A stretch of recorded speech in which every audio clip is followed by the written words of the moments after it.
So today we're diving into a piece of writing called The Book of Forgetting. And really, it's less of a story and more of, well, an experience. It's designed to make us question something so fundamental about ourselves that most of us just take it for granted. Right from the jump, the book hits you with this line. You were taught the word tree, and the tree disappeared. And that pretty much sets the stage for everything. It's all about how the labels and concepts we learn can actually get in the way, obscuring the very reality they're supposed to describe. So just to be clear, this isn't about giving you a neat little package of answers. Nope. Instead, think of this as an exploration. We're going to follow the book's lead and really investigate this idea of forgetting. Forgetting all the stuff we've been told is true about who we are. Yeah, the whole point isn't about memory loss. It's about unlearning a kind of core fiction. And to help us do that, the book gives us a character named Anna. She's a really clever tool, you'll see. She's designed to sneak right past our own internal narrator. You know, that constant voice in our heads that's always judging and analyzing everything. This whole process of undoing is seen through Anna's story. She's kind of like our guide, or maybe our case study through this whole thing. Okay, so let's meet Anna. She's 43 years old, super successful in her career. Her entire life has been this masterclass in organization and persuasion, and she absolutely believed that she was her success. Her identity was completely wrapped up in her achievements. Sound familiar? And then, one day, it just breaks. On a completely ordinary Tuesday, the entire structure she's built her life on just starts to crumble. The performance, a performance she didn't even realize she was giving, suddenly becomes impossible to keep up. And what was the catalyst for this huge, life-altering shift? Just 7 minutes. That's it. 7 minutes of her sitting at her desk, just quietly refusing to do the next thing. And after those 7 minutes, she stood up, walked out of her job, and never, ever went back. But how do you explain something like that? She couldn't. Every time she tried, the words that came out, words like burnout or depression, they just felt wrong. They were cheap labels. It felt like language itself was trying to tame her raw experience into something small and understandable. So, as the old world falls away, this is what she notices most of all. A weight. An incredible, immense weight. She starts to see that everyone, including her old self, is engaged in this constant, exhausting labor of just being someone, maintaining the story of who they are. And this feeling leads us right to the book's central metaphor for taking apart this idea of the self.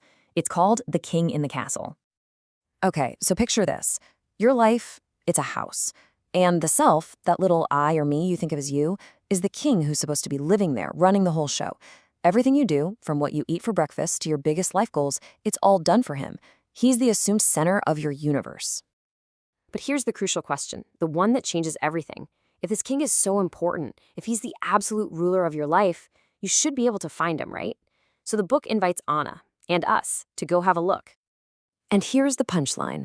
You search everywhere. You look behind your thoughts. You sift through your feelings. You comb through your memories. And you find all this evidence of the king's rule. The decorations, the laws, the stories.